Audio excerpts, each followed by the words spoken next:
now we've come to our closing remarks, and each candidate will receive 2 minutes to close. And Mr. Ramsey, we're going to start with you, and then we need to be added by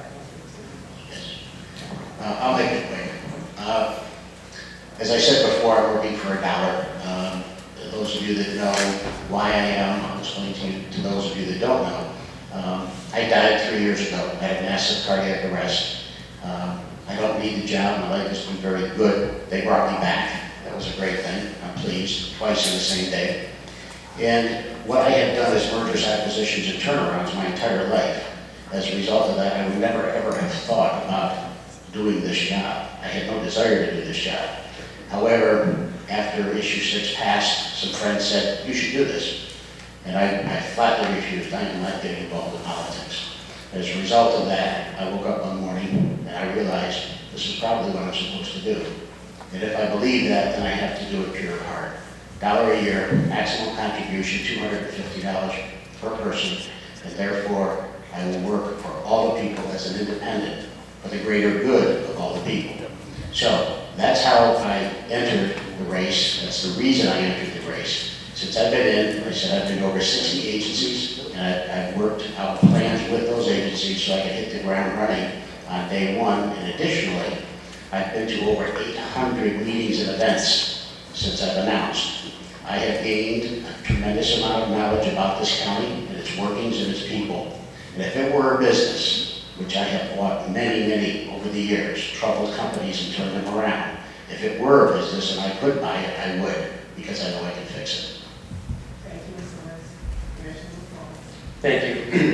And again, forgive me for making self-serving statements, but this is the time to go after an election victory. So first, people have been kind enough to say that there's a general consensus at every level, from the city to the state, as county auditor and as county commissioner, that I can be trusted. That's been written and said. Secondly, may I use the word competence? When I was county auditor, I reduced that staff by 20% of what I inherited. But more importantly, it won national awards for financial responsibility. It was a darn good office. This business you read about board of revision and taxes, I only relied upon professionally certified appraisers, stopped making political appointments to those boards, and made sure that the employees with that certification served. It was done the right way. Thirdly, in innovation, county commission, I think, is about the toughest job yet to find. There's nothing you don't deal with in a community that isn't very tricky. And I tried and succeeded at innovating in welfare reform. We helped create the Early Childhood Initiative. Rather than accepting long-term social problems, we tried to change the course for humanity. So I ask for your support. As you might have been able to discern this evening, I don't know all the answers. I think you all do out there, and I think the people of Cuyahoga County can come up with a lot of answers if they're allowed, if we foster that kind of collaborative, answer-seeking process.